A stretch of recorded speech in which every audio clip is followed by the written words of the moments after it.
और जो लोग आप पे पथराव करते हैं, टेंशन मत लेना। हाथी ने कभी भौंकने वालों की परवाह नहीं करी।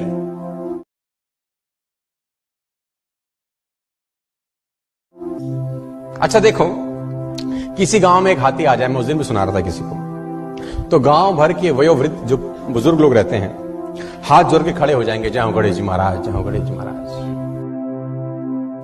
एक सज्जन मुझसे बोले कि गांव और शहर में क्या फर्क है, तो मैंने बोला गांव में हाथी को भी लोग गणेश जी कहते हैं और शहर में गणेश जी को भी हाथी कहें तो बहुत बड़ी बात नहीं है। और मुझे नहीं लगता कि हाथी के सिवा कोई दूसरा पशु ऐसा है जिसके आगे इतने हाथ जोड़े जाते हैं, मुझे नहीं लगता। लेकिन एक दूसरी विडंबना यह है कि जितने हाथ जोड़े जाते हैं वो और किसी के नहीं जोड़े जाते, और जितने भौंकने वाले इसके पीछे लगे रहते हैं किसी और के नहीं लगे रहते।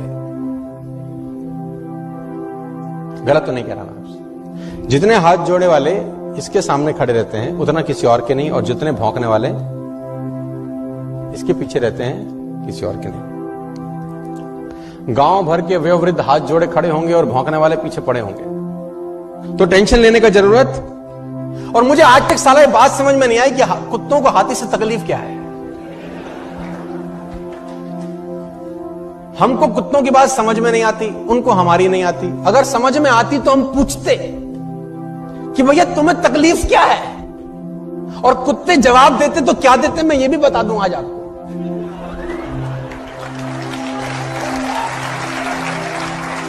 कुत्ते बोलते हैं हमें हाथी से कोई तकलीफ नहीं है, तो फिर भौंकते क्यों हो?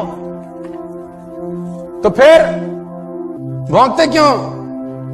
बोले एक ही बात बोलते, हमें तो इसके आगे हाथ जोड़े खड़े हुए जो लोग हैं ना, वो सहन नहीं हो रहे साला।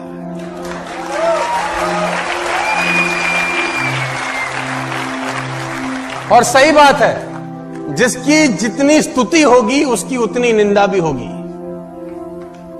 जिसकी जितनी स्तुति होगी उसकी उतनी निंदा होगी। स्तुति करने वाले हाथ जोड़े खड़े होंगे और भौंकने वाले पीछे पड़े होंगे। तो घबराने का जरूरत नहीं है कि अगर लोग आपको ताना मारें, टेंशन दें, आप अपना मस्त आगे आगे चलो। लेकिन दिक्कत क्या है? अच्छा, कुत्तों की इतनी हिम्मत नहीं है कि हाथी के आगे आके भौंके। आगे आके भौंकते नहीं, पीछे भौंकना बंद करते नहीं। लेकिन आप देखो हाथी को, देखो उसकी चाल में मस्ती बनी रहती है यार, क्योंकि वो हाथ जोड़ने वालों के पास ठहरता नहीं है और भौंकने वालों की तरफ मुड़कर देखता नहीं है।